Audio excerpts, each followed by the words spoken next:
Buenas noches, les damos la bienvenida a este Facebook Live, el último Facebook Live del año. Ya nos vamos a Navidad, así que ya a descansar con nuestras familias. Bueno, para el día de hoy vamos a tener un tema muy interesante y vamos a hablar de la educación para la sexualidad. Tenemos un invitado muy especial que presentaremos en un momento, pero antes, para las personas que no nos conocen, queremos presentarnos. Nuestros nombres son Alejandra Pardo y yo, Lina Gil. Somos de la organización La Caja Educación Alternativa. Venimos trabajando desde el año 2016 en iniciativas educativas para niños, niñas, jóvenes, padres y educadores como una alternativa a la escuela tradicional. Queremos invitar siempre a repensar la educación, a construir constantemente prácticas y acciones educativas pensadas para la transformación en general. ¿Mm? Los invitamos a seguirnos en nuestras redes sociales, también en nuestro canal de YouTube, donde van a poder encontrar las anteriores entrevistas que hemos realizado. También les invitamos a seguirnos, a conocer nuestra página web, donde podrán encontrar más información sobre nosotros. También pueden encontrar información sobre nuestros próximos eventos. Principalmente estamos haciendo las preinscripciones para el Predicfest comunitario Jóvenes Conscientes. Esta es una iniciativa que viene trabajando ya, esta sería su quinta versión el próximo año, donde nosotros buscamos desarrollar en los jóvenes habilidades comunicativas, cognitivas y socioemocionales para aportar a la construcción en su proyecto de vida. Así que los invitamos para que si saben de estudiantes, jóvenes que quieran participar en este proceso, puedan inscribirse en el link que estamos compartiendo en este momento en el chat para que puedan participar en el programa. Y también en nuestra página web pueden ver más información a detalle sobre nuestro programa de Jóvenes Conscientes. Así que, sin más, vamos a presentar a nuestro invitado del día de hoy. Listo, Lina, muchas gracias. Estamos muy contentas. Hoy tenemos un invitado muy especial. Entonces, él es el profesor Luis Miguel Bermúdez. Es licenciado en Educación Básica con énfasis en Ciencias Sociales de la Universidad Distrital. Tiene un magíster en Investigación Social Interdisciplinaria de la misma universidad y es doctor en Educación de la Universidad Santo Tomás. Actualmente, el profesor Luis Miguel se desempeña como docente en el Colegio Gerardo Paredes de Suba. Es una institución en la cual ha liderado la implementación del proyecto de educación para la sexualidad y construcción de ciudadanía. Allí ha tenido importantes resultados en la reducción del embarazo a temprana edad y la prevención de las violencias sexuales y de género. Esta labor le valió el reconocimiento nacional e internacional como Gran Maestro 2017 por la Fundación Compartir y el ser finalista top 10 al Global Teacher Prize 2018. Entonces, profesor Luis Miguel, bienvenido y muchas gracias por aceptar esta invitación del día de hoy.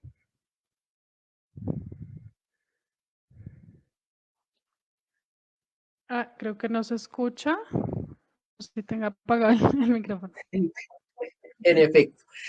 No, muchísimas gracias, Lina, Alejandra, por la invitación, a toda la organización de la Caja de Educación Alternativa. Listo. Bonitas esas propuestas, por la invitación, por interesarte en este tema, y un saludo muy especial a todas y todos los que nos van a visualizar en este momento, y feliz y contento de estar acá y poder responder sus preguntas.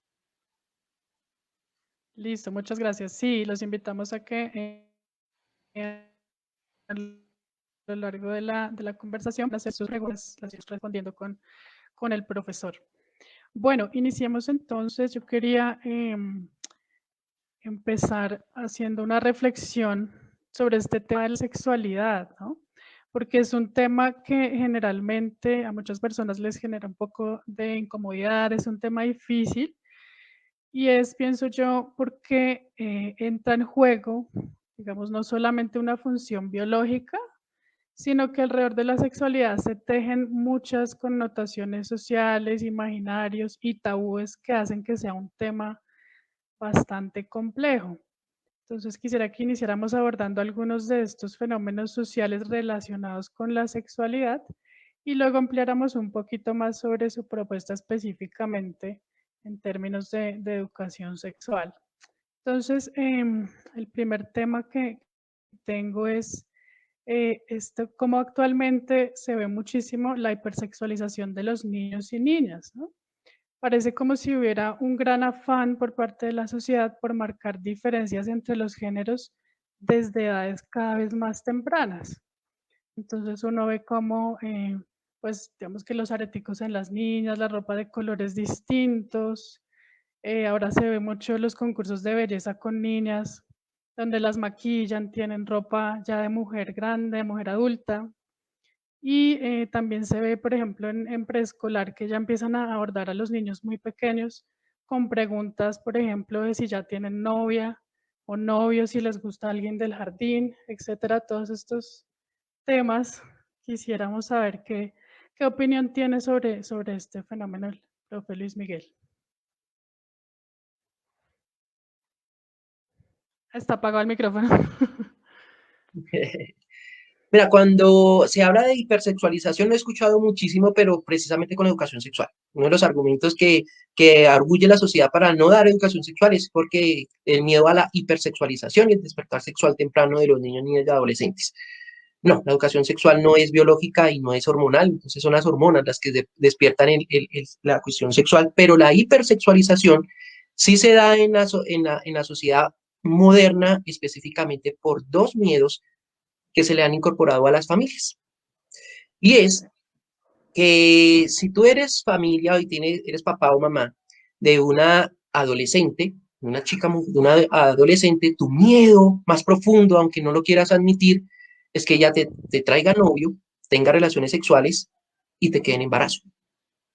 Y si eres papá y mamá de un varón adolescente, tu miedo es todo lo contrario, que no te traiga la novia, que no tenga relaciones sexuales y que ojalá no te salga homosexual.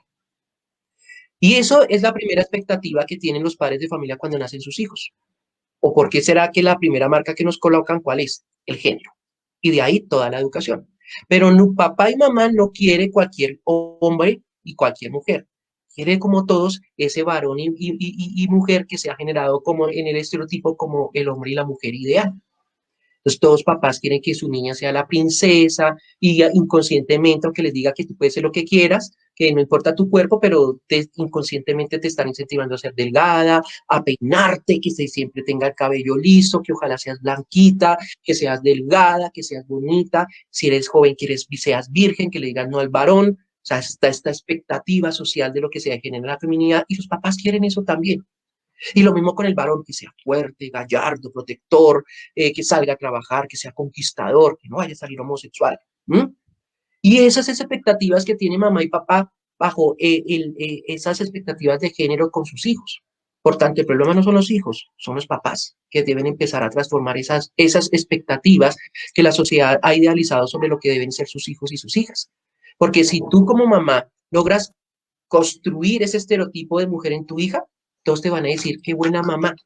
Y para las mujeres, en donde la proyecto de maternidad siempre les ha dicho que lo más importante, un halago a sus hijos es como un halago a tu feminidad. Es un buen trabajo, mujer. Y lo mismo con el varón. Si el varón salió gallardo, trabajador, proveedor, también felicitan a la familia. Hiciste un buen trabajo con tu hijo. ¿Sí? No importa, como dicen por ahí los memes, que salga sicario violado, pero no salió un buen hombre, un macho, como todo el mundo quiere. Y ahí, inconscientemente, esos dos miedos incorporados, imagínate, por ejemplo, el miedo a la homosexualidad tumbó un plebiscito, tumbó una ministra en Colombia, tumbó un proyecto de educación sexual. Imaginen los miedos como están, pero la sociedad dice que no, yo quiero que mi hija sea igual, que sea no sé qué. No, eso no es cierto. Tenemos esas expectativas sociales y ahí es donde se empieza a generar la hipersexualización. Entonces, por eso mamá ahí es tan enfocada en que la niña desde chiquita sea esa mujer que ella proyecta en la adultez y que quizá ella quería ser y no pudo. Entonces, desde chiquita tú ves, por ejemplo, que ya la ropa de mujer adulta, ya no hay una diferencia entre la ropa de la niña y la ropa de la mujer adulta. Entonces, es la familia la que la hipersexualiza. Y lo curioso es que le está diciendo, la está hipersexualizando en razón de criarla bajo ese estereotipo de feminidad hegemónica, dile no a los varones, una niña decente es tal, tal, y a razón de eso inconscientemente la van hipersexualizando. ¿Mm? Porque la quieren construir bajo ese modelo ideal y cada vez que salen más discursos en la sociedad donde le están diciendo a las niñas, usted puede ser otras feminidades, otros hombres, puede ser libre de desarrollo de la personalidad, eso a los papás no les gusta, porque ellos están educados de otra manera y por eso siguen inconscientemente hipersexualizando a sus hijos y culpando a la sociedad.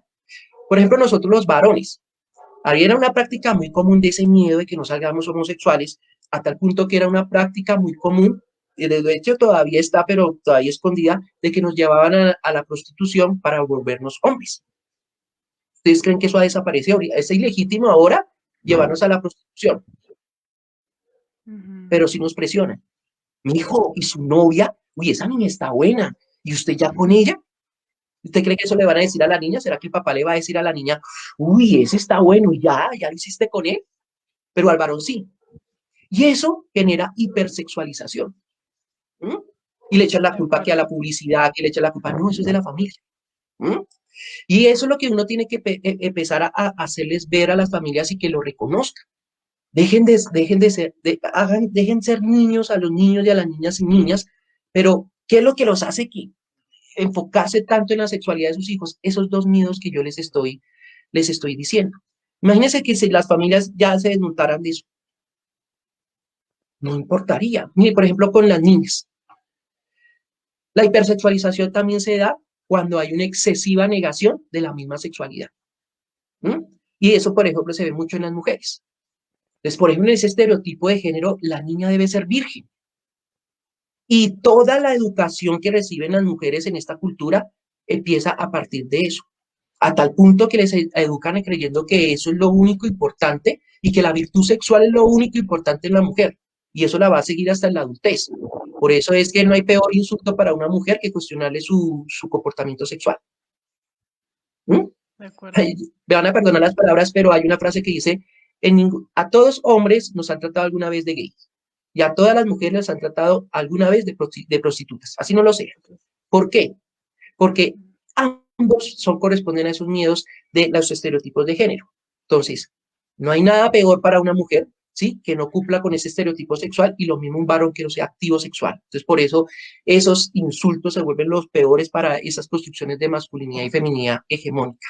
No hay nada peor para un hombre que le digan gay, homosexual, poco hombre, se deja mangonear de sus mujeres, y no hay nada peor que una mujer que le cuestione toda su virtud sexual. Y a partir de eso es que empiezan todos los procesos de hipersexualización. Entonces, hay que empezar a reconocer esto que empieza desde la familia, reconocer cómo se hace y se reproduce eso en la escuela, precisamente para que desde la educación se pueda transformar estos elementos. Listo, esto que nos está comentando el profe Luis Miguel me cae como anillo al dedo para el siguiente tema que quiero abordar, y es que en varios espacios le he escuchado este planteamiento que me parece muy importante. Es que en una sociedad como la nuestra pareciera que ese paso de niña a mujer o de niño a hombre está anclado a una violencia, un tipo de violencia de género, es decir, tiene un rol social, la violencia de género, en el sentido de que para llegar a ser mujer, la niña debe renunciar a una serie de comportamientos, a una serie de sentires, ¿cierto? Para poder lograr o alcanzar ese reto de ser mujer, ¿cierto? Y lo que usted decía, ¿no? Eso implica que yo me voy a comportar de tal manera que nunca vaya a ser tachada, por ejemplo, de prostituta o de marimacha, ¿cierto? Aunque esto implique para mí, pues, una violencia muy fuerte, y lo mismo para los hombres, ¿no? Llegar a ser un varón, ¿cierto? Implica que yo renuncio a ciertos sentires, de lo contrario podría ser tachado de homosexual, pero no es solamente ser homosexual en el sentido que me gusten los hombres, sino que no puedo expresar empatía o sensibilidad, entonces debo renunciar a una parte de mí para adquirir ese rol. Entonces, si esto cumple una función tan importante para la sociedad, estas violencias de género, entonces se vuelve algo como una adicción. Sí, perdón que voy a hacer este símil, pero cuando un adicto requiere de una sustancia o de una situación, pues no va a renunciar tan fácilmente a eso porque cumple una función importante en su vida, a menos que pueda encontrar un sustituto igualmente efectivo. Entonces la sociedad es como si fuera adicta a esas violencias de género porque cumplen un rol específico y es mantenernos ordenaditos, ¿no? O sea, que sea hombre o que sea mujer, pero cada cual en su sitio. Entonces, ¿cómo podríamos, porque esto ya trasciende lo individual y esto ya se vuelve lo colectivo, dar un sustituto a la sociedad para que pueda desprenderse de estas violencias de género tan fuertes? Sí. En efecto, esto, siempre se habían hablado de violencias de género, de hecho eso fue la manera, el éxito de la investigación que se hizo en el Gerardo Paredes. La violencia de género siempre se medía y se discutía en el mundo adulto, en las mujeres adultas, pero se daba como un supuesto de que no, que eso solo le pasa a las mujeres, pero a las niñas y adolescentes no. Entonces, una de las cosas que quisimos entender, bueno, que eso de las violencias de género que tanto hablan, bueno, eso cómo opera aquí en la escuela, cómo opera. Y efectivamente la investigación nos mostró que tiene una función social, y como tú lo dijiste muy bien, la función social de las violencias de género es modelar los cuerpos de esos adolescentes que están creciendo y sus mentes a que se acoplen al modelo de feminidad y masculinidad hegemónica. Es decir, que las violencias de género es la técnica de modelamiento precisamente para conservar la sociedad patriarcal y machista que pues ya nos acostumbramos prácticamente que nos volvemos adictos a eso. ¿Por qué? Porque cuando toda adicción genera un estímulo positivo, y es que el sistema patriarcal y machista juega de la misma manera. Cuando tú como mujer empiezas a seguir el juego de tratar de convertirte en esa mujer que estereotipada que te dice la cultura, entre más te acercas al modelo, más privilegios te dan, más chance de conseguir pareja, por ejemplo. Y lo mismo nos pasa a los varones. O sea, esa es la droga. ¿Sí? O sea, si tú cumples el ser el hombre que es eso, te vamos a dar unos privilegios socialmente. Y lo mismo como tu mujer.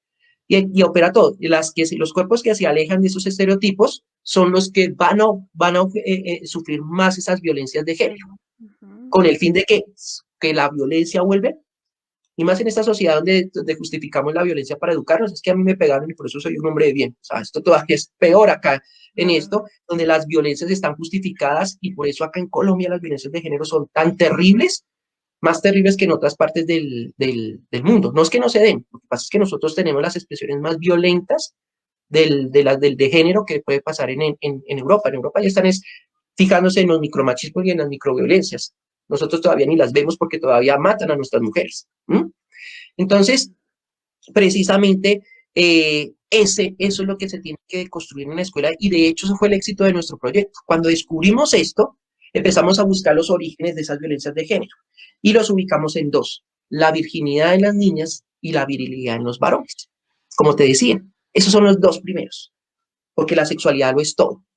Entonces, por ejemplo, si ves todas las violencias de género que sufren ustedes las mujeres, es el campo de su virtud sexual, todo sexual. Y nosotros la principal violencia de género es la homofobia. La homofobia es la que opera en mí como la violencia que me va a asegurar a la sociedad que yo me voy a volver el macho que quiera. Entonces, si yo, por ejemplo, y lo peor de todo es que la cultura utiliza a toda la sociedad para implantar estas técnicas violentas. Y nos utilizan inconscientemente, lo reproducimos. Si yo, por ejemplo, llego con la camisa rosada, empieza a recriminar mi grupo social. Ay, tan bonito ese niño con esa niña con esa camisa rosada. Y si yo no me la quito, todo el santo día me van a tener que ir de diferentes grupos sociales, me van a criticar mi camisa, el chiquicheo, y entonces eso me va a obligar a que, si quiero estar tranquilo, me la tengo que quitar y complacer a todos los demás y la recompensa es que ya no me dejan de molestar. Pero si yo tengo carácter y me pongo mi camisa porque es mi personalidad, entonces la sociedad dice, bueno, listo, hágalo, hay libre desarrollo de la personalidad, pero por debajo de cuerda está diciendo, pero se va a tener que aguantar todas las violencias durante toda su vida. Y por eso muchas de estas personas se vuelven tan a la defensiva siempre, porque siempre tienen que defender su posicionamiento como seres humanos. Y por eso los que logran acomodarse muy bien al modelo, pues les va muy bien y les queda muy fácil criticar a los demás. ¿Mm? Pero ¿Ustedes no saben cuánto eso genera angustia en los adolescentes tener que acoplarse a esos modelos? Si en nosotros los adultos todavía opera y sigue siendo difícil, por ejemplo, la mujer adulta, cuando se les va el hombre al lado, es como me quedé sin macho al lado, entonces yo soy una mujer de segunda categoría y por eso es que hay tanto padrastro, ¿sí? Y se lo digo por experiencia, ¿sí? Tienen una pareja, se les va por ese mismo machismo y luego reemplaza porque la mujer la han educado que si no tiene un hombre al lado es una mujer incompleta. ¿Mm? Entonces, y eso, imagínense, si eso pasa en adultos, imagínense en los adolescentes. Todas las angustias que tienen que pasar nuestras niñas para poder aplicar ese modelo de belleza. ¿Y cuál es el castigo? Y empieza esa violencia de género a castigarlas desde pequeñas. Y utilizan a los mismos niños. Entonces, no hay más terrible que una niña de primaria ya no le estén diciendo gorda y la fea. Y que el compañerito varón diga que es que usted nunca va a ser mi novia porque usted es fea. Y que le deje a la única niña que es que ese es el privilegio.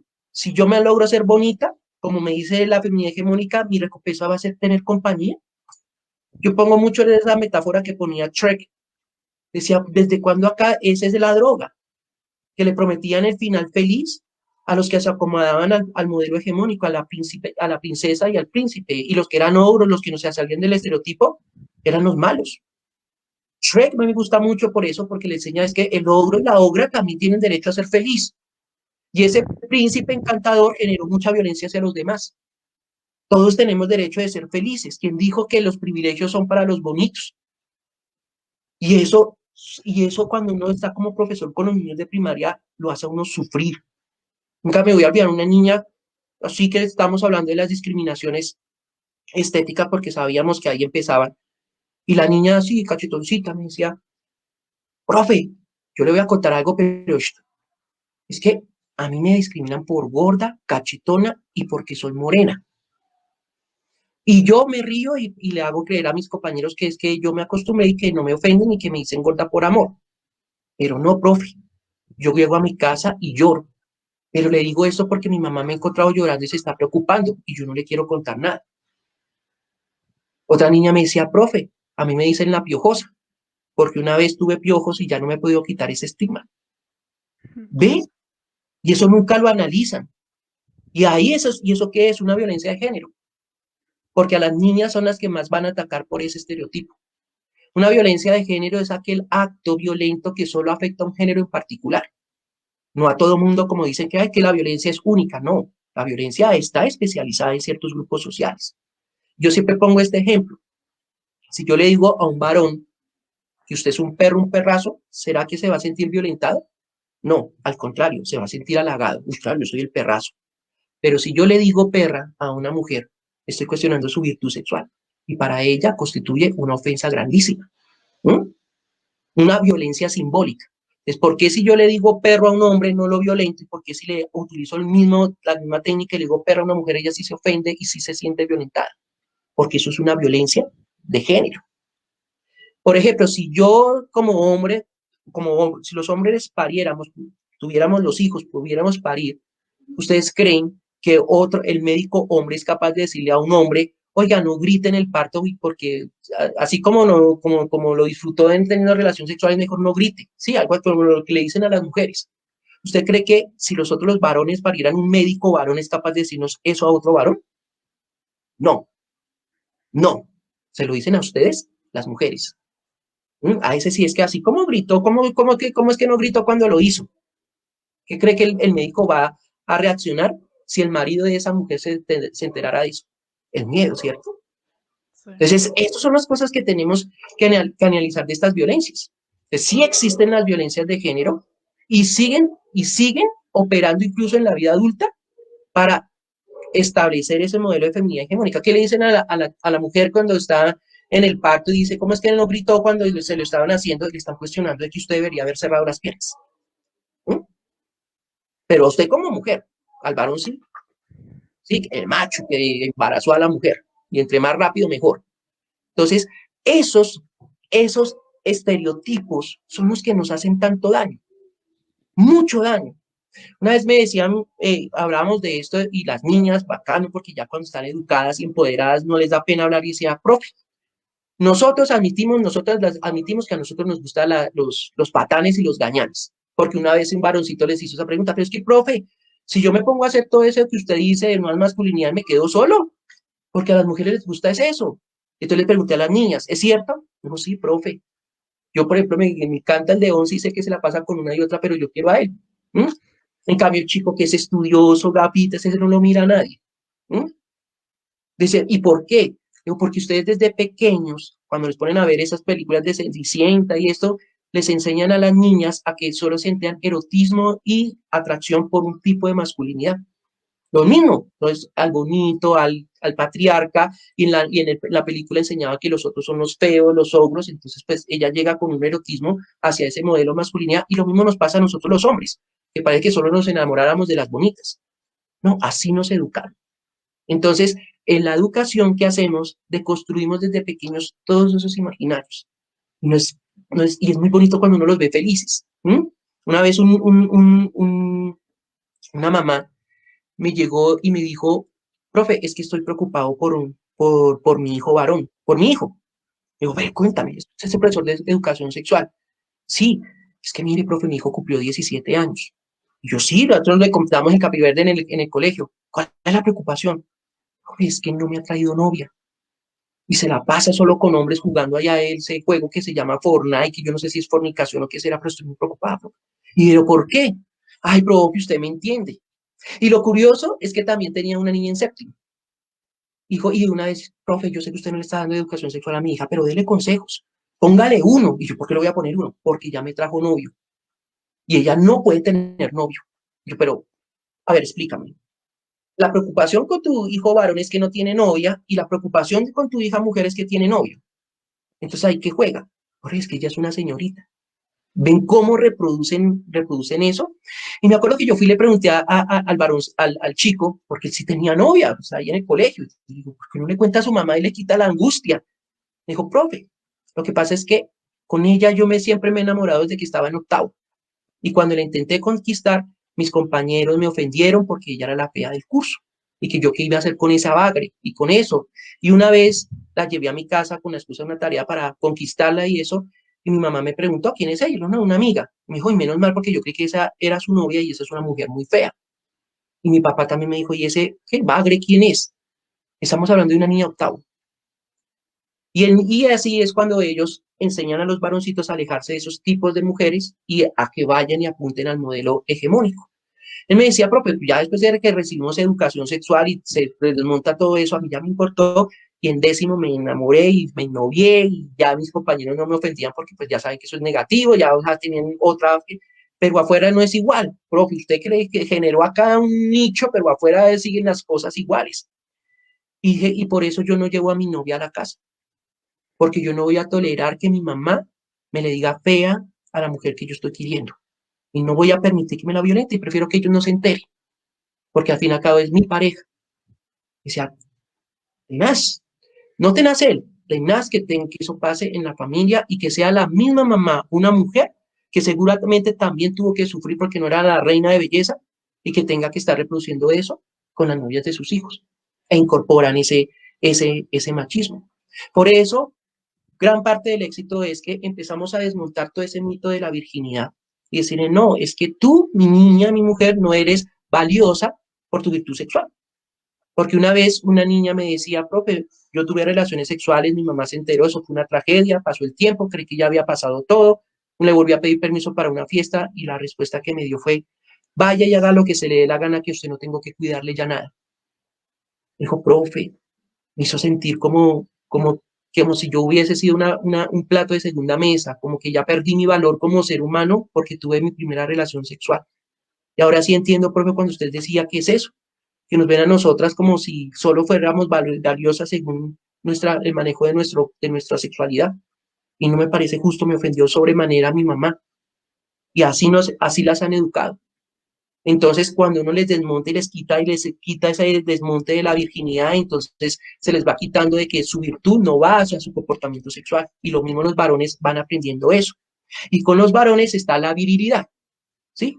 Entonces usted sí tiene que tener muchas relaciones sexuales y se les educa como, ¿quién dijo que era eso? Eso era verdad. Además les enseñan en ese machismo de que una relación sexual siempre es penetrativa. ¿Quién les dijo eso? Eso es freudiano. Freud fue el que se inventó de que una relación sexual sin penetración no es relación sexual. ¿Quién dijo eso? Y te enseñan eso. Y eso genera unos conflictos porque el varón, la niña, la adolescente, la están educando a que sea virgen hasta el matrimonio. Y lo sigue defendiendo la mamá. Una vez me tocó decirle, mamá, pues eso es machista. Eso no es machista, es que estoy generando que mi niña sea una dama. Es machista porque tú estás conservando y le estás educando a que su cuerpo se prepare para un hombre que ni tú como mamá ni ella como hija conoce. Eso es lo más machista que hay. ¿Mm? Yo digo, ay, es que yo no quiero que tenga relaciones sexuales. La mayoría, pues, hazlo. Nosotros también queremos que pospongan las relaciones sexuales para cuando tengan más madurez. Pero violentándolas por la virginidad, eso no es la manera. Es con educación sexual integral. ¿Mm? Y están las Sí. evidencias. Porque ¿para qué hace la familia para cuidar la virginidad? Mira, yo me descubrí ciertas cosas como que me contaban las niñas. O sea, mi mamá me vigila el uso de toallas higiénicas.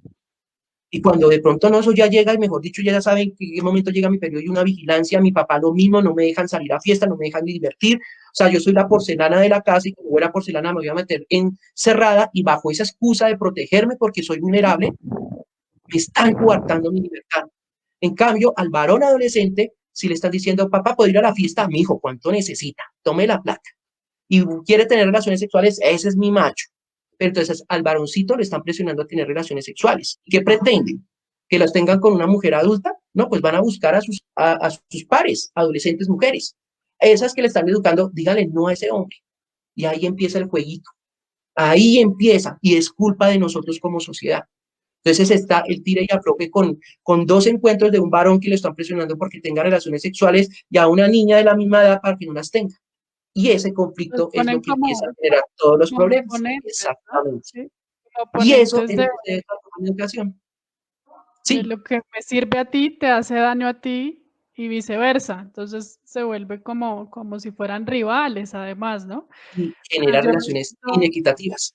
exactamente, yo resalto acá mucho lo que dices y es que, o sea, la educación es fundamental, ya sea en el colegio o en casa, de poder brindarle a los jóvenes otra perspectiva distinta a la hegemónica, ¿no? O sea, poder mostrarles que no hay una verdad absoluta, que todos los temas se pueden mirar desde otros puntos de vista distintos. El hecho de que las cosas se hayan hecho así por mucho tiempo no significa que tenga que ser necesariamente así, ¿cierto? Entonces viene la educación como a brindar un sentido crítico de lo que hacemos y dar otras perspectivas. Eso me parece bastante interesante. Y en ese sentido quisiera abordar otro tema que, digamos, Lina y yo en nuestros programas con jóvenes y en la investigación hemos encontrado, y es que, por ejemplo, en Colombia, las estadísticas del DANE muestran que, por ejemplo, este año el 33% de los jóvenes, digamos, entre 15 y 25 años, no estudian ni trabajan. Son esos chicos denominados ninis, ¿no? Que desafortunadamente no encuentran como esas oportunidades de estudio o de trabajo. Y es una estadística bastante alta. Entonces lo que se ha encontrado es que dentro de esta población de ninis es mucho más alta la tasa de embarazos jóvenes que en poblaciones de jóvenes si efectivamente estudian o trabajan. Entonces uno se puede hacer la pregunta de, ¿será que en este caso los jóvenes tratan de buscar un sentido o una identidad, ya que no se las da la sociedad a través del estudio del trabajo, la buscan en la maternidad o en la paternidad temprana, ¿sí? Como una forma de sentir que efectivamente soy alguien y tengo una función en la sociedad. Sí, entonces queremos preguntarle como qué opinas de este fenómeno, porque entonces uno podría estar tratando de reducir las tasas de embarazo, pero resulta que también cumple una función social de dar una identidad a un joven que no la tiene de otro modo.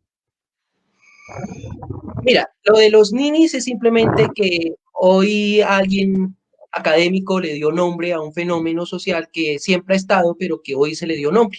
Ni estudia ni trabaja. Pero si tú revisas las tasas de desempleo en Colombia históricas, siempre ese grupo etario es el que siempre ha estado en el alto desempleo. Eso es algo histórico. Simplemente hoy le dieron nombre a ese grupo poblacional, ninis. Y no es que ellos se quieran identificar con el embarazo, es que el embarazo temprano no es un fenómeno de hoy y de los ninis, es un fenómeno cultural. aceptado, precisamente por ese modelo de feminidad que ha hecho de que si tú no tienes hijos como mujer, eres una mujer de segunda categoría, una mujer incompleta. Y lo vemos, por ejemplo, que siempre digo que los adultos ahorita, "Ah, es que esos jóvenes de hoy en día, papá, mamá, perdón, ¿tú a qué edad tuviste tu primer hijo? Ah, los 17, los 19, y luego son un embarazo adolescente. Ah, claro, en ese momento no era estigma. ¿Mm? ¿Y tus abuelas y tus bisabuelos? ¿Qué es ese ritual de los 15 años? Eso tiene un significado antropológico. Era que a los 15 años ya la niña estaba en edad de merecer. O sea, hacía toda la parnafernaria, la ponían bien bonita a ver qué hombre de Can la aceptaba. Y lo seguimos reproduciendo, y eso tiene unas cuestiones inconscientes sociales que siguen reproduciendo ese sistema patriarcal. Entonces, lo primero hay que quitar eso de que es un fenómeno actual y de los niños, eso siempre está, el embarazo temprano es un fenómeno cultural que se empezó a estigmatizar ni siquiera por nosotros como cultura, sino por externos. ¿Mm? Y precisamente es el hecho de que el único proyecto de vida que nos venden para sentirnos bien en la sociedad es el de la paternidad y la maternidad. Y eso se reproduce en los cuentos Disney. Entonces, eres la niña, sufre, pero te rescata un príncipe azul, se casan, tienen hijos y vivieron para siempre. Nunca te enseñaron de que la princesa fue y hizo la universidad y estudió, no, que su felicidad está en tener un bebé. Y eso se sigue reproduciendo especialmente en las familias donde no hay posibilidades de otro futuro. ¿Qué le puedes pedir a una niña que ha crecido en un contexto social donde todas las mujeres que la rodean son amas de casa y son madres y esposas y además violentadas? ¿Dónde va a aprender otro modelo? No lo hay. Y en esos modelos se sigue precisamente primando la maternidad, incluso las mujeres formadas. O sea, llega una mujer y tiene 27 años y está haciendo su maestría y va a la familia y va a cualquier espacio social y que es lo primero que le pregunta. No le van a preguntar, ay, ¿cómo va la maestría? De facto, ya eso lo preguntan eso a los varones, eso no es que estudian. Te van a preguntar qué. Ay, ¿y tu novio? ¿Y tu esposo? No, no tengo. Ay, ¿y tus hijos? No, tampoco tengo. ¿Y por qué? No, porque estoy haciendo una maestría y estoy haciendo una investigación en la que si me va bien voy a encontrar la cura del COVID. Ay, ¿y no tienes hijos? No, no le digo que estoy haciendo una maestría. No, caramba, pero más adelante sí. No, porque voy a hacer un doctorado y en el doctorado voy a... ¿Y tus hijos? No, o sea, si ven, o sea, la mujer puede cambiar el mundo, pero si no tiene hijos, no es valorada socialmente. Y es algo que le está pasando a mis egresadas. No, profe, eso es, o sea, en el colegio todos evitando el embarazo, pero apenas salgo del colegio, ahora todo lo contrario, cásese y tener hijos, precisamente porque es el único proyecto de vida ahí. Estudie, porque le toca obligado por el Estado, estudie, chica, y salga a buscar marido y tener hijos. Ese es el proyecto de vida, pero no cualquier marido, alguien que la mantenga a usted y jalone la economía de su familia, porque es algo que dice, yo he visto a los mamás y papás, a la niña le dicen que estudie, pero su proyecto de vida no es que ella va a generar recursos por su estudio, no, le toca, pero el éxito de ella es que vaya y se consiga un marido con plata, y que eso ayude a la familia de la mujer a salir de la pobreza. Pero al varón sí le exigen, mi hijo, estudie para que salga y trabaje y le vaya bien en la vida y nos ayude a salir a toda la familia de la pobreza. ¿Sí ven la diferencia? La niña del estudio es algo como accidental, como un accesorio, como que toca. ¿Mm? Entonces, eso muestra que efectivamente seguimos primando ese modelo de maternidad y paternidad. Y además muchas de las niñas nos dicen, profe, en la adolescencia uno libre, pero le están diciendo una brincona, porque no me, o sea, entre menos me parezco al modelo hegemónico de la feminidad, más me atacan y más me insultan, me ponen apodos, me dicen la brincona, me dicen que eso por eso es que los hombres me van a coger y me van a volver una nada, ¿sí? Empiezan con eso, y cuando salgo a la sociedad y me siguen diciendo lo mismo, pero cuando tengo un primer hijo, ya me vuelvo la mujer ideal para todo el mundo. Y me dicen, por fin, gracias a ese hijo, por fin va a sentar cabeza. Es decir, que la maternidad la utiliza la cultura para domesticar a las mujeres y esa ha sido siempre la técnica. Y entre más temprano tengas un hijo, menos chance tienes de ser libre y de salirse de ese estereotipo de feminidad. Incluso me pasó con las egresadas, cuando les dije, bueno, ¿y cómo les va? Ya que con toda esta educación, no, profe, es que afuera es distinto, mi profe. Aquí, por ejemplo, no he podido conseguir trabajo. pero si estás estudiando, te pusimos en el tecnólogo, estás libre, pero ¿qué pasa? Profe, tienes más chances de encontrar trabajo las que tienen hijos. ¿Por qué? Porque todos los trabajos que hay en mi sector de subestrato y además casi todo en la informalidad, todo el trabajo para las mujeres es de cuidado y autocuidado. Y cuando les digo que yo no tengo hijos, no, nada, no. Ya el hijo la vuelve experta para el cuidado y el autocuidado. Y pues yo no, entonces me excluyen de esos trabajos porque casi todos para las mujeres es o aseo o cosas de estereotipos de mujeres. ¿Mm? Entonces no puedo conseguir trabajo. Y ahorita son solo cosas de ropa acá y bueno, me han mandado ahí, pero también me ha ido mal porque tampoco nos les gusta a las mujeres solteras y sin hijos. Entonces, cuando empezamos a averiguar con el sector económico del sector, que era de mucha ropa, su Rincón tiene mucha ropa de venta de ropa y zapatos, y se les decía, tengo un video sobre eso, y el señor nos decía, no, es que lo que pasa es que aquí no podemos pagar prestaciones sociales, no podemos pagar horas extras, pero acá tienen que trabajar duro. Y pues las mujeres son las más sumisas. Pero si yo cojo y, por ejemplo, traía y contrataba a estas mujeres sin hijos y están estudiando y las ponía a trabajar en Navidad a las 24 horas y sin pago, y si yo las trataba algo mal, pues obviamente se me violentaban, se salían y me dejaban el trabajo botado. En cambio, una mujer con hijos no hace eso. Una mujer con hijos se somete para poder llevar cualquier moneda a su casa y alimentar a sus hijos. Y ahí nos dimos cuenta cómo la maternidad se utiliza socialmente también para silenciar a las mujeres y violentarlas, dejarlas ahí quietas. ¿Mm? Las domestican, ya sentó cabeza. Y la niña dice, y tú ves, por ejemplo, cuando está embarazada y ya cuando está, ay, tan bonita que está, ya sentó cabeza, se le puso bonita la piel, ahí la ponen bonita, la ponen todo así. O sea, hay un juego social al respecto y no es precisamente el fenómeno de los niños del día de hoy. Ok.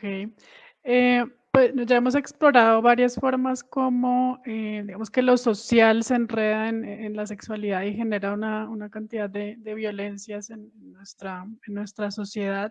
Y ya nos has adelantado un poco sobre cómo desde la educación pues se trata de cuestionar estos modelos hegemónicos, pero quisiera que ahora entráramos un poco más a abordar el tema de la ciudadanía sexual, que es algo que has propuesto dentro de la institución en la que trabajas para manejar estos temas. Cuéntanos un poco más de qué se trata esta ciudadanía sexual. Bueno, es una pregunta bastante recurrente, entonces dice qué diferencia es con los otros nombres de educación integral para la sexualidad o cosas así. Y es que cuando empezamos a montar el proyecto y pensarlo y vincular a las familias, es tanta democracia, generalmente siempre nos ponían un punto cero porque cuando uno lo ponía a consideración de padres de familia y de la comunidad, uy, frente al tema de la sexualidad hay muchas posturas. Entonces, cuando uno les da vía libre, entonces, no, yo soy cristiana y yo no estoy de acuerdo que le enseñen eso a mi hija en ningún sentido, entonces yo me opongo. Entonces llegaba otro y decía, no, yo al contrario, sí estoy de acuerdo con estos temas, y llegaba eso, no, yo le estoy de acuerdo, pero con estas características, y así sucesivamente, y siempre ha sido históricamente, por eso la discusión de la educación sexual queda en cero, porque todo el mundo pone sus propias posturas, polariza la sociedad y el proyecto queda quieto, no avanza ni para atrás ni para adelante. ¿Mm? Y a mí me pasó eso. Y duré mucho como que a mis colegas, a las padres de familia, a las mamás, que es que ponga la postura cristiana porque tiene que respetar o que ponga la postura no, y eso no funcionaba. Entonces, es muy clara la ley 1620, los proyectos de educación sexual. Y entonces me dicen, ay, es que hay que enseñar valores. Uy, yo estoy cansado con ese discurso de los valores. Ay, hay que enseñar valores, valores, valores. ¿Cuáles valores? Los valores son tan relativos. Hace unos años era un valor dejar a la mujer encerrada en su casa. En ciertas sociedades colombianas es un valor hacerle la ablación femenina.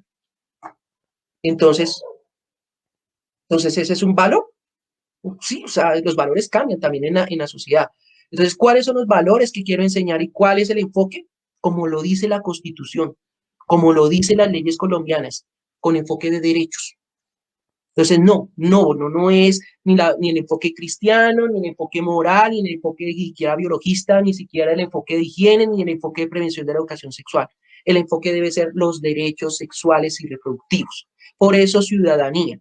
¿Qué significa ciudadanía? ¿Cuándo surgió ese concepto? No es la persona de la ciudad. Ciudadanía significa persona con derechos.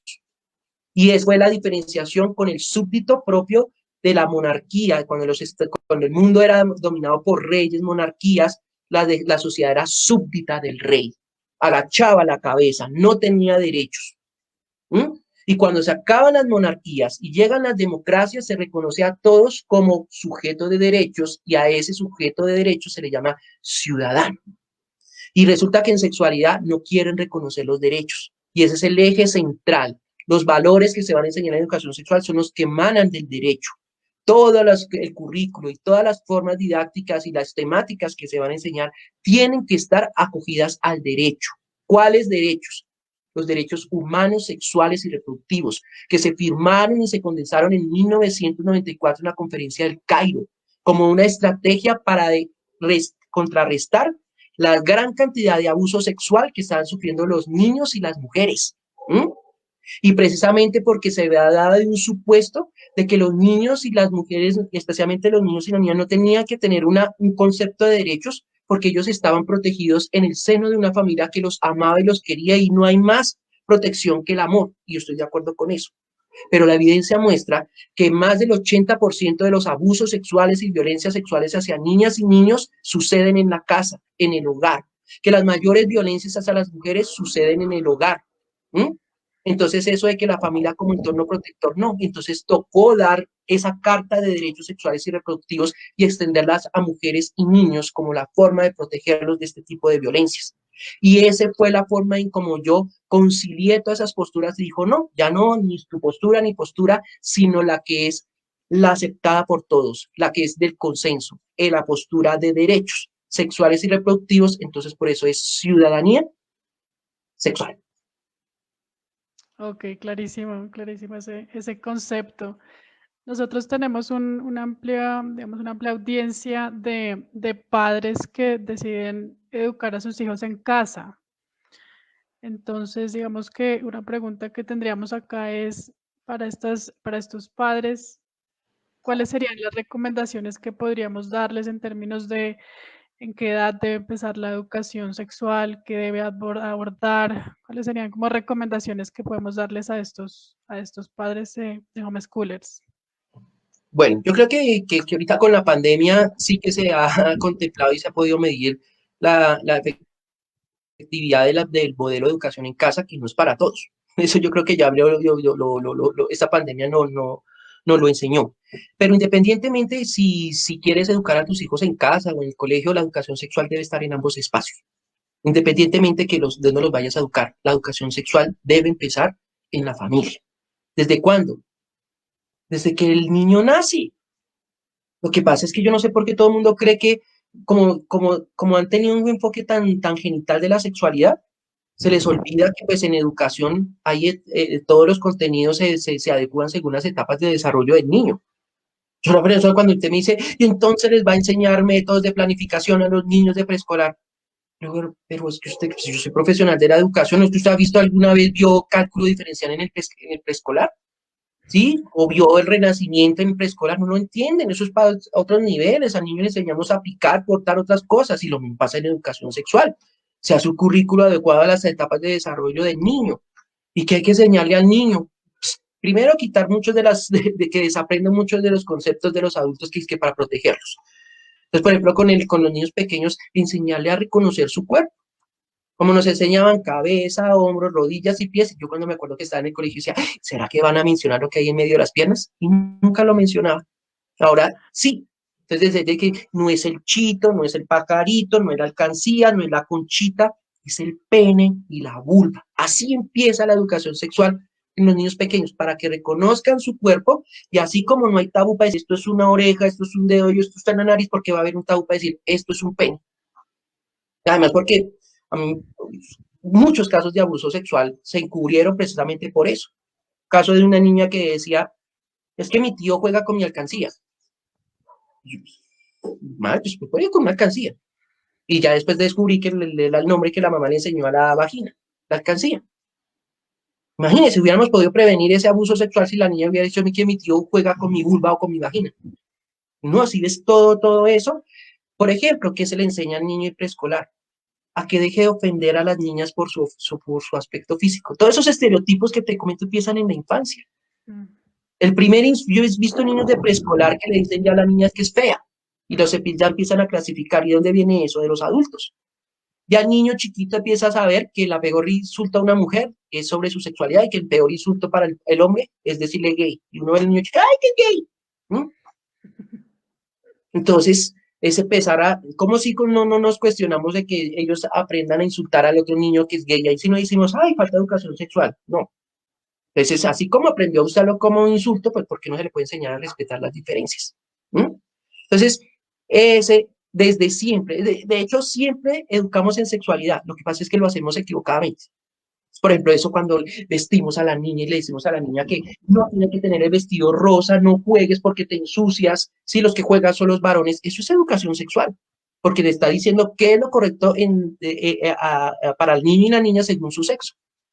Siempre hemos educado en sexualidad.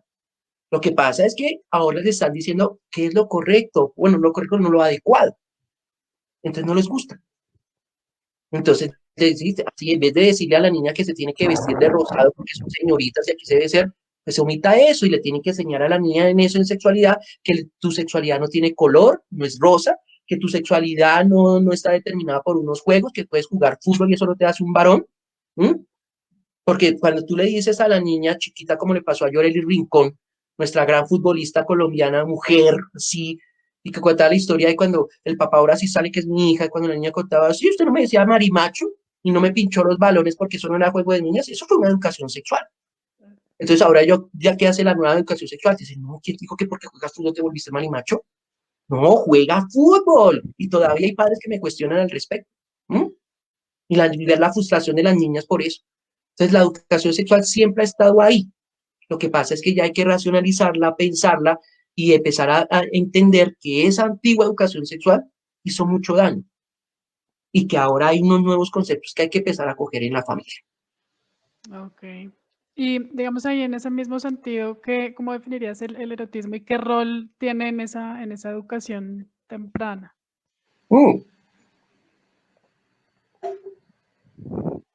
El erotismo es la dimensión del placer y todo ser que tiene piel y nervios siente placer.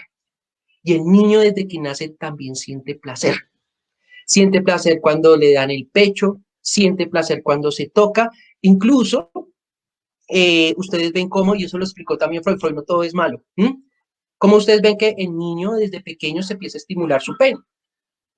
Y yo he visto que mamás dicen que lo quita, como si el niño ya tuviera todas las cucarachas del adulto y le quita. No sé por qué no. Si se toca es porque siente placer, no es placer físico. El problema es que el adulto cree que el placer que él siente está sexualizado como el del adulto. No, así como tú sientes y te acarician y sientes placer, y esa caricia puede ser de tu novio o puede ser de tu mamá, igualmente tiene placer. O sea, en el niño el placer es simplemente, están en la mera sensación, pero él no le ha dado categoría. La categoría se la da el adulto. Pues el niño chiquito cuando siente su pene y lo toca, él siente la misma sensación de placer física, pero no está pensando en mujeres, no está pensando como si lo piensa el morbo del adulto. Entonces hay que reconocer que el placer sexual está desde que nace. Cuando hablo de placer sexual no es como lo pensamos los adultos, sino es el placer que da la estimulación de sus genitales. Y tú ves, incluso, ves como cuando el niño y la niña empieza a coger su mismo popó, sus mismos excrementos y empieza a jugar con ellos, porque le produce ¿qué? Placer. ¿Mm? Entonces, lo que les digo es que no sexualicen el placer de ninguna manera en cómo sexualizan el placer de los adultos que sí está muy consciente hacia eso. El placer es algo natural y hay que educar en el placer y no negarlo. ¿Mm? Entonces, yo no sé por qué le ven tanto el tabú a algo tan natural. Cuando tenemos piel y nervios, pues vamos a sentir, y el placer es algo muy importante en nuestra vida, pero desafortunadamente la sociedad lo ha condenado. Siempre ha condenado el cuerpo. Y eso es una cuestión que viene mucho de conceptos religiosos. No estoy en contra no soy ateo, como todo el mundo dice, sino que yo soy crítico frente a unos discursos que vienen de unas instituciones que son de humanos, que se llaman religión. ¿Mm? Y desde la estructura histórica, la religión siempre ha separado el cuerpo del alma. El alma es la virtud y el cuerpo es malo, el cuerpo es el que corrompe, el cuerpo es malo y todo lo que viene del cuerpo, incluso el placer es malo. Eso es una concepción. Nosotros reconocemos, no, el cuerpo no es malo. ¿Cómo ya voy a decir que es malo esto que está sintiendo, esto que me da conexión con la vida? Esta concepción de educación sexual es como acepta tu placer, es parte de la vida humana. Si está ahí es porque te hace feliz, el cerebro reacciona, pero pues hay que educar también en cómo educar en el placer y no educar en el displacer como generalmente lo hemos hecho. De acuerdo. Eso me hace pensar, y ya lo mencionaste anteriormente, y es que, digamos que el cambio de currículo o implementar nuevas ideas, pues le causaba como escozor a algunos padres o a algunos sectores, ¿cierto? Que de pronto podrían hacer parte de alguna religión o no estar de acuerdo. ¿Existe algún marco jurídico que proteja a los docentes, sobre todo los que enseñan educación sexual, como para protegerlos en este sentido? No, no hay un marco jurídico, o sea, está por ley dar educación sexual. El problema no es, el problema es que a pesar de que no hay leyes que pues, perfectamente vayan a condenar a un profesor por dar educación sexual, sí existe una presión social para ponerte problemas en todo momento. Y es que la educación sexual acá en Colombia nació con ese trauma. En 1991, 92, en una escuela de Ventaquemada, Boyacá, rural, estaba la profesora Lucila Díaz. Pues como tenemos toda la historia de la educación sexual en Colombia, ese punto es coyuntural.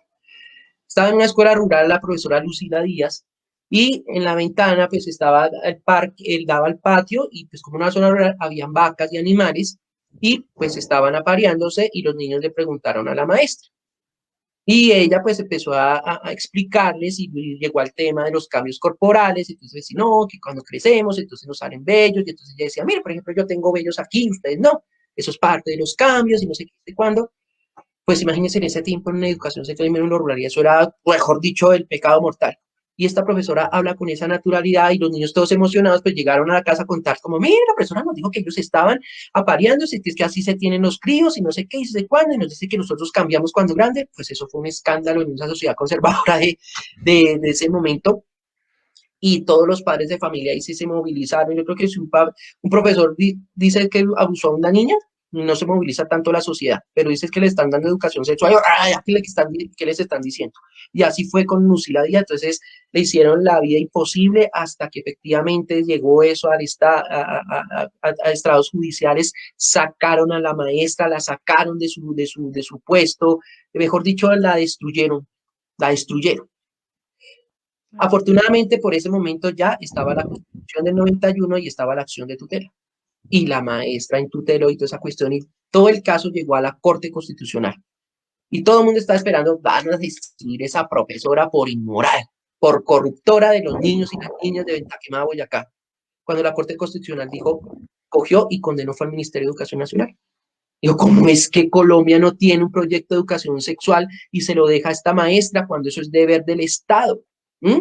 Y ordenó, y ahí fue cuando el Estado ordenó, restauran a la maestra, que no cometió ningún delito, la restaura y le ordena al Ministerio de Educación Nacional generar el proyecto de educación sexual en Colombia. Y surgió en 1994, que nadie lo acoge porque todo el mundo quiere enseñar su propia educación sexual su propia concepción correcta de sexualidad, que eso es lo tenaz, y no lo que está objetivamente estructurado como para bien de todos y todas. Y ese miedo quedó,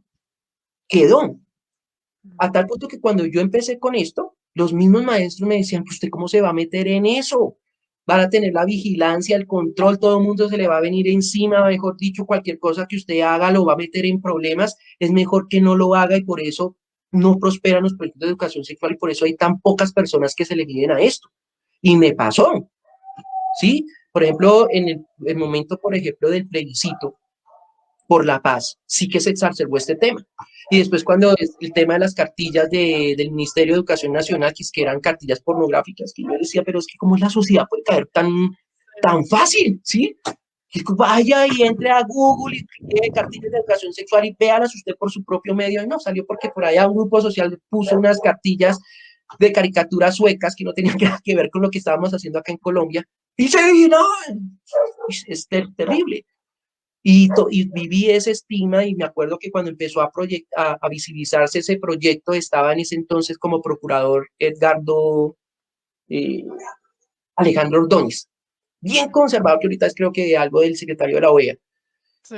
Y pues él condenaba y decía en cuestiones públicas de que él iba a generar disciplina, acuerdos disciplinarios a todos los que se metieran con el género, la ideología de género y todo lo que es educación sexual. Yo como funcionario público, el procurador, que es el que vigila mi gestión, me vaya a juzgar. Y efectivamente, yo una vez salí en la revista Semana diciendo que el procurador baja y el profesor sube el puntaje. Eso a mí no me sintió nada, yo me llené de miedo. Dije, no, ya empiezan a todas esas personas que van en contra de esto, ya me imagino los ataques en mi Twitter, en mi ataque, y así fue. Y así fue, y viví así con miedo. Y, por ejemplo, llegaba un momento que no podía expresar bien lo que señalaba porque sentía en qué momento me iban a condenar y sabía muy bien que no hay ningún aspecto jurídico que me condene. Pero el solo hecho de que me metan en un proceso legal o algo que me arruine, que me baje la moral, ese es el sentido y lo único que pueden llegar a hacer, pero que es suficiente para quitarle la energía a una persona que quiere generar cambios en este campo. Y a algún momento les funcionó. Todos los ataques, todas las cosas que me decían, una vez me salía en Twitter, este profesor disminuyó el embarazo porque aprendió a ponerse condón con sus estudiantes. Uf, era horrible. Era como, caramba, ¿qué está pasando? Y decía, no, es que el problema es que él es el papá de todos los hijos del... Y de hecho lo acuerdo y como que una impotencia como... Claro. Y eso es la estrategia, ese es el miedo. Ese es. Que me pongan ahí en la picota pública y eso me va a afectar. Pues sé que no hice nada malo, sé que nada que me va a llevar a... Pero el solo hecho de esa condena social es perjudicial y está en el aire, en el ambiente de la educación sexual. Por eso es muy difícil conseguir maestros que se le midan a eso. Dicen, no, yo no quiero meter en problemas, yo no quiero tener a los papás acá encima, las mamás acá encima, acá no enseñemos lo tradicional. Ese es el perjuicio. Y legalmente estamos protegidos porque yo cumplo con un mandato que se dio acá en Colombia en el 2013, que fue la Ley 1620 de convivencia y antimatoneo. Y ahí la ley 1620 le ordena a los colegios en que todos en sus manuales de convivencia deben tener proyectos de educación sexual con enfoque de los derechos sexuales y reproductivos. Y yo es lo que yo hago. Y tengo mi currículo, tengo todo, yo educo sobre los derechos sexuales y reproductivos. Es decir, que hay una legislación, esa ley 1620 le protege y precisamente ordena a los colegios que den educación sexual con enfoque de derechos, que es lo que hago. Y ha funcionado tanto, y especialmente con porque mucho de esa ley se alimentó con el suceso de Sergio Rego, el chico que se suicida porque fue presionado en su colegio por su orientación sexual. Y eso también hizo que esta ley alimentara, diera herramientas a los colegios para evitar ese bullying y matoneos por orientación sexual. Y ahí está establecido.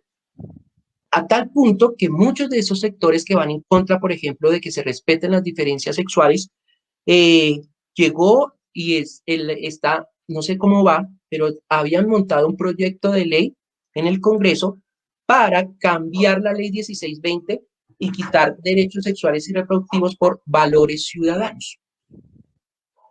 Volvemos, y era la técnica, es que no, querían sacar los derechos sexuales y reproductivos y poner esa ambivalencia de valores ciudadanos, porque es que ¿qué es un valor ciudadano?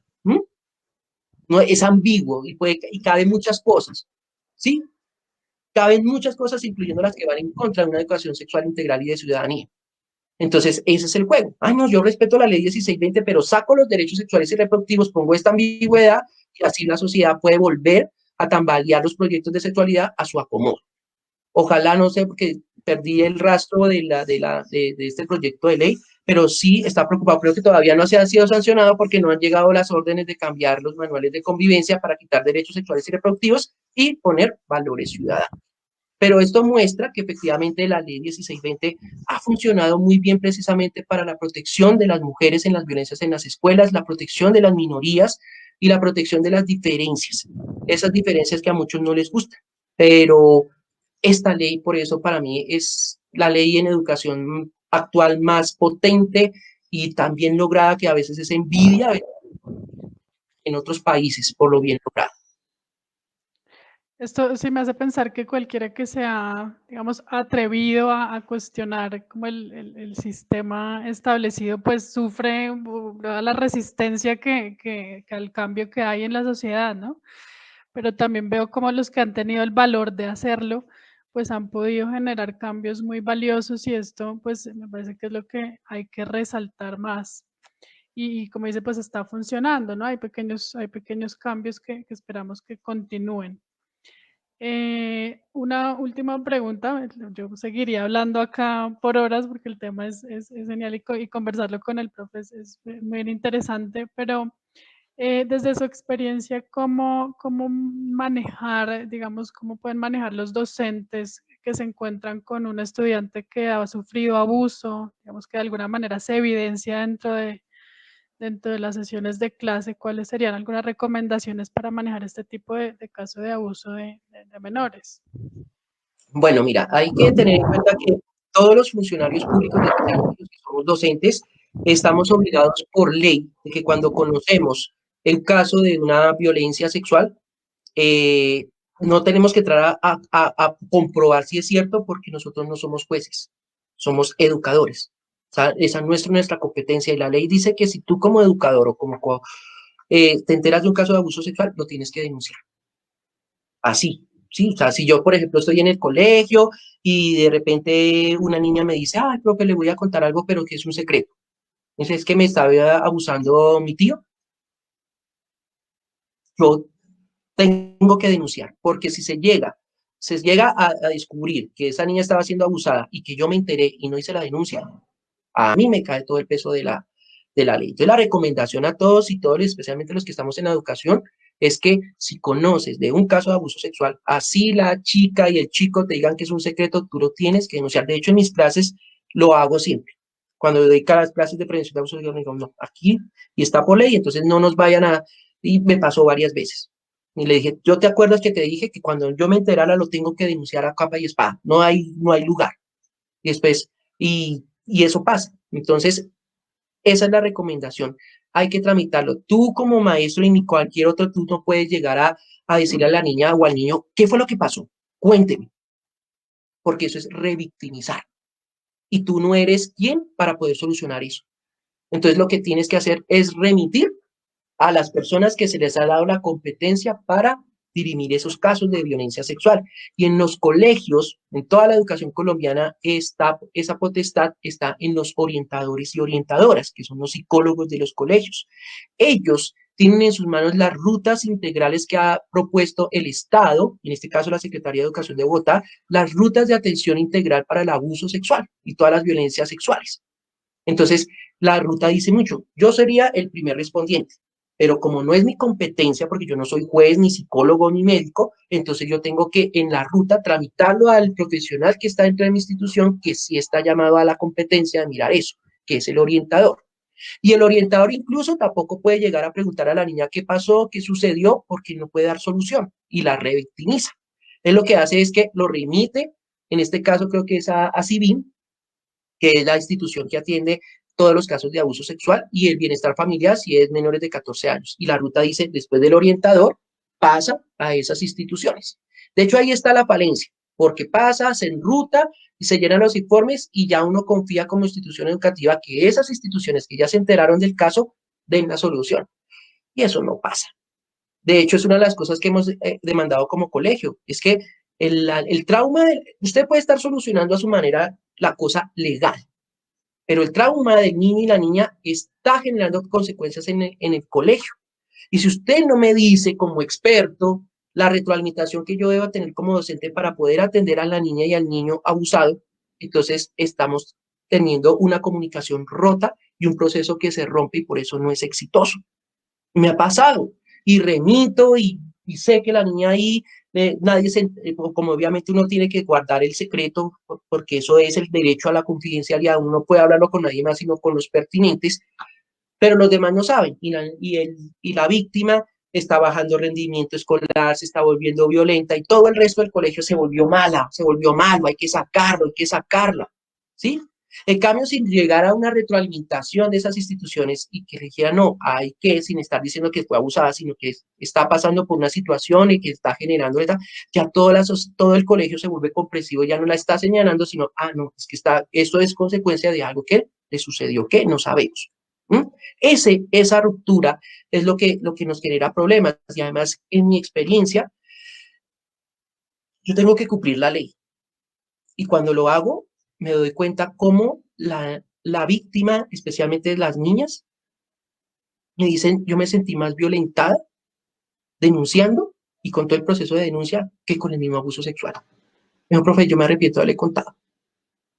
Porque al menos sabía y lo mantenía en secreto, pero ya después de que llegó fiscalía, se enteró mi mamá, se enteró mi papá, se enteró mi tío, se enteró la orientadora, se enteraron los profesores, se enteraron, y yo tengo que vivir con eso diario y el señalamiento de todo mundo. Yo creo que a veces eso es como una estrategia de ese sistema machista, de precisamente hacer eso, hacerles tan terrible la denuncia a las mujeres para que vean que la mejor opción es quedarse en silencio. Y eso yo lo tengo que ver todos los días.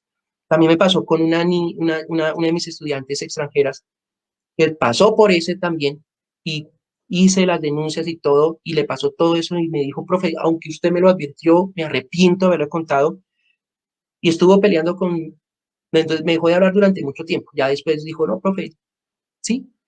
Entonces mira que como uno trabaja eso también puede tener problemas, amenazas. A mí me amenazaron madres de familia. Obviamente no que sino que me iban a mandar a sus maridos y a sus hijos y a sus hombres alrededor para que me acribillaran. Pero yo creo que eso es parte de todo este trabajo y muestra cuando uno tiene todas esas resistencias. En última, lo que te están mostrando es que estás haciendo un buen trabajo y estás transformando la sociedad y estás quitándole el statu quo a esa normalidad de las violencias sexuales. Y por eso te atacan. Entonces es como la señal de que se está haciendo un buen trabajo.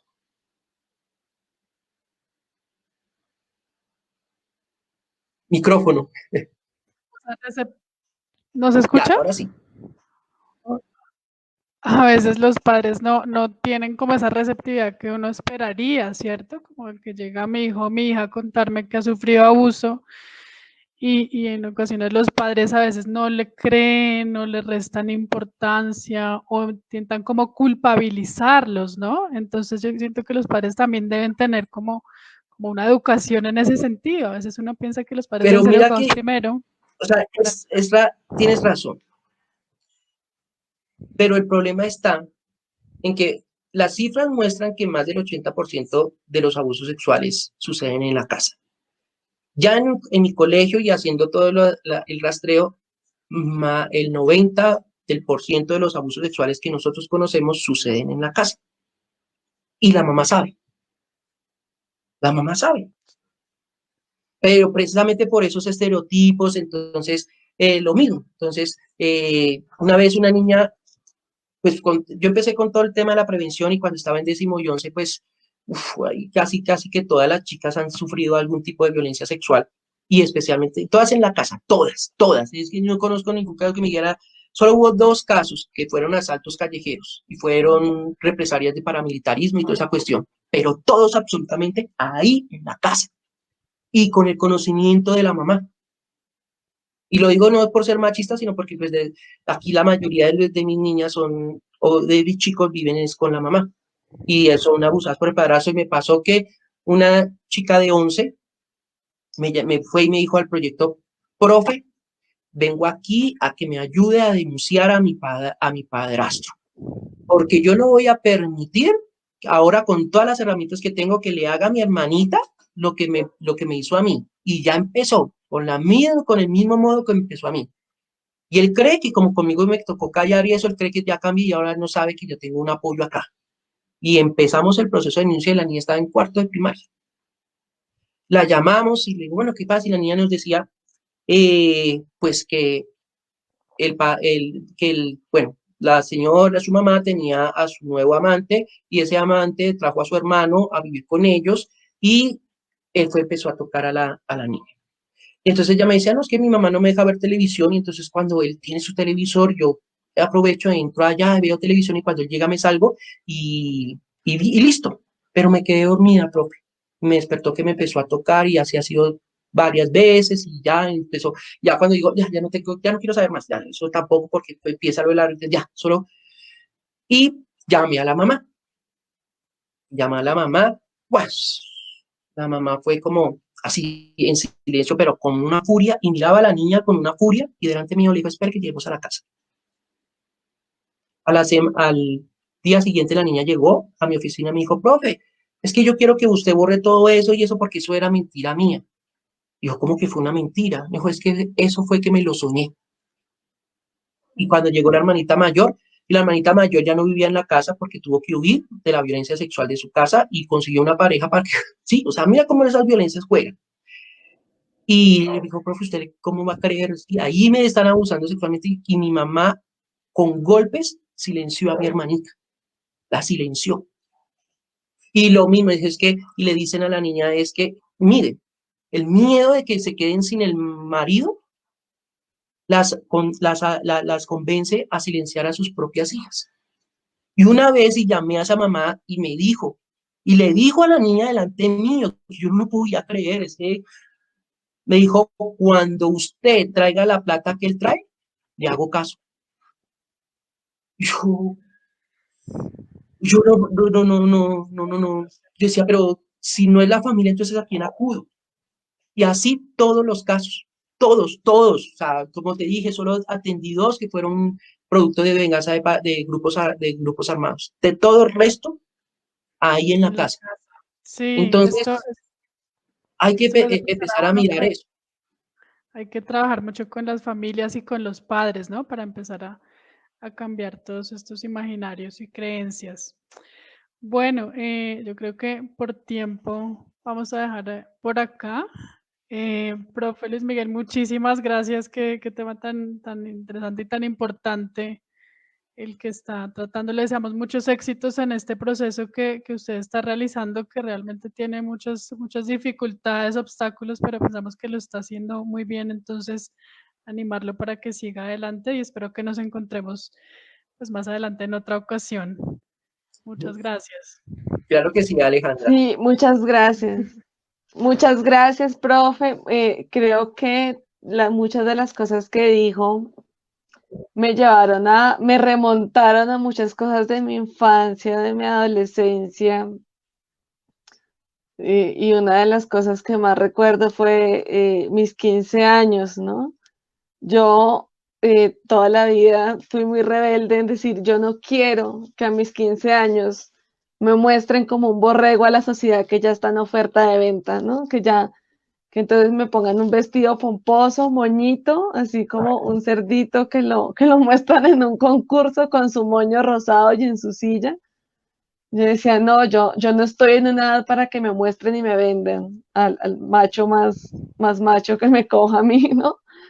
Y cuando lo escucho hablar como en todo esto de esa invitación a desmontar esos estereotipos de género, a desmontar y muchas cosas, ¿no? Que en el colegio era obligatorio usar la falda y yo me rebelaba, me falsifiqué un certificado médico que me decía que yo no podía usar falda, sino que tenía que usar pantalón para no tener que ponerme la falda en el colegio. Entonces, tantas cosas que me vienen y es como esa invitación a los padres, a las madres, a los docentes, a que a veces como esas pequeñas acciones que uno diría, pero es que solamente una falda, ¿no? Pero que tiene unos impactos y unas trascendencias tan grandes, solamente una fiesta, ¿no? Es solamente algo, pero que al final de cuentas tiene unas trascendencias y que revela unas violencias muy fuertes que al final de cuentas va a terminar en un reconocimiento de su propia sexualidad, de ese castigo al erotismo, ¿no? Que como mujeres somos muy castigadas frente a nuestro erotismo, como que nos prohíben sentir placer frente a nuestro cuerpo. Entonces, súper bonito todo, o sea, siento que me llegó al alma muchas de las cosas que dijo, muchos comentarios en el chat, muchas cosas interesantes, le mandan saludos de Manizales, muchas cosas donde nos dicen que sí, que efectivamente hay cosas desde la casa, ¿no? Desde cómo empezamos a vestir a nuestros hijos, que si el niño quiere jugar con un tutú le decimos que no, Entonces, desde ahí, desde poder darle a elegir la ropa a nuestros hijos desde muy pequeños, ya estamos haciendo educación sexual, de cómo nosotros regulamos el cuerpo de los niños y de las niñas, y desde ahí también les cohibimos ese reconocimiento, un comentario muy interesante de la regulación del cuerpo, ¿no? Entonces, muchos comentarios muy, muy, muy interesantes, le dicen que excelente toda la conversación, muchos agradecimientos en el chat. Y bueno, agradecimientos por parte de nosotros también de la caja. Creo que va a tocar hacer una segunda parte porque se nos quedaron muchas cosas en el tintero. Pero bueno, también agradecerle muchísimo por este tiempo, por la información y como le dijo Alejandra, deseando que todo ese proceso que viene realizando siga adelante y que no solo eso, sino que cada vez contagiemos a más personas, ¿no? A más personas porque tiene que ver con ese que también lo saludan del Colegio Luis Miguel Bermúdez Gutiérrez, para, para seguir contagiando siempre a otros y seguir transformando esa aceptación por la diversidad, por el reconocimiento de uno mismo y del otro, ¿no? Entonces, muchas, muchas, No, a muchas, muchas ti, gracias. Lina, Alejandra, a todo el equipo de la Caja de Educación Alternativa, muchísimas gracias. Les recomiendo si quieren, por ejemplo, con el tema de las familias, si quieren entrar hay un texto que escribí hace poco, un artículo que se llama, compilado en un libro que se llama Mis Familia, Misión Imposible, pero le ponemos una ica al IN y ahí se encuentran las mejores estrategias pedagógicas de América, de Hispanoamérica, que tienen que vincular a familia y escuela. Y ahí que yo escribí fue precisamente cómo podemos trabajar en familia, con la familia en conjunto, precisamente para que se dé esta educación sexual de manera integral. Listos, para que También los tengo puedan. sexualidad sin pelos en la lengua. Sí, para que lo hagan escrito para que lo tengan los padres y docentes. Cuando me piden ahí en el chat de bibliografía y esto. Y también me pueden escribir y cualquier cosa que ustedes necesiten, con mucho gusto yo los asesoro. Muchísimas gracias. Y a Hasta todos, luego, a todos muchas los que nos gracias. escucharon y todas. Bye, Bueno, bye. ya Chao, sea. chao. Hasta luego, chao.